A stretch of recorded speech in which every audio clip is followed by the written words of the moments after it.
சொல்லி ஏமாத்தினார், அது எல்லாத்துக்கும் தெரியும். ஆனா நம்ம ஆஞ்சநேயர் பாருங்க எவ்வளவு சாமர்த்தியசாலி பாருங்க. ஒவ்வொரு முறையும் ஆஞ்சநேயர்கிட்ட போய் சனி கேட்பார், நான் உன்னை பிடிக்கணும், நான் உன்னை பிடிக்கணும் சொல்லுவார். அடடா, நான் உன்னை கண்டிப்பா நான் கூட வந்து பிடிக்கிறதுக்கு நான் ஒத்துக்கிறேன்.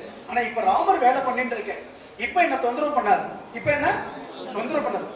அப்ப எப்பதான் உன்னை பிடிக்கிறது, நானே உனக்கு வாய்ப்பு தருவேன், அப்ப வந்து பிடிச்சுக்கோ. சனியும் வந்து கேட்பார், ஒவ்வொரு முறைக்கும் நான் மறந்துடுவேன்ப்பா, நீ வந்து ஞாபகப்படுத்து, எப்ப வந்து உன்னை பிடிக்கிட்டுன்னு கேள்வி. கரெக்டா அந்த ராமர் பாடம் கற்ற சமயம், ராமர் பாடம் கற்ற சமயத்துல சனி வந்து கேட்டா, இப்ப நான் உன்னை பிடிக்கட்டுமான்னு கேட்டேன். சரியான நாளில வந்து கேட்டேன், ஒரு அற்புதமான முகூர்த்த வேலை. சரி, நான் கொஞ்ச நேரத்துல உனக்கு டைம் தர போறேன், நீ என்ன பிடிச்சுக்கணும், விட்டுறாத, 7.5 வருஷம் என்ன விட்டுறாத, இந்த விநாயகர் மாதிரி எல்லாம் நான் உங்களை ஏமாத்த மாட்டேன், என்ன பிடிச்சுக்கோங்க. சனிக்கு அப்படி ஒரு சந்தோஷங்க, ஆஞ்சநேயரை பிடிக்க போற அன்னைக்கு அப்படின்னு சொல்லிட்டு ஆஞ்சநேயர் என்ன பண்ணினா, கல்லெல்லாம் சுமந்துட்டு வர்றாரு இல்லையா, அப்ப வந்து சனி கேட்டா, உன்னை எங்க பிடிக்கட்டும், சில பேர்த்து கால் கெண்டைய பிடிப்பேன், சில பேர்த்த நீலகண்டத்தை பிடிப்பேன், சில பேர் எங்க பிடிப்பேன், உன்னை எங்க பிடிக்கட்டும்.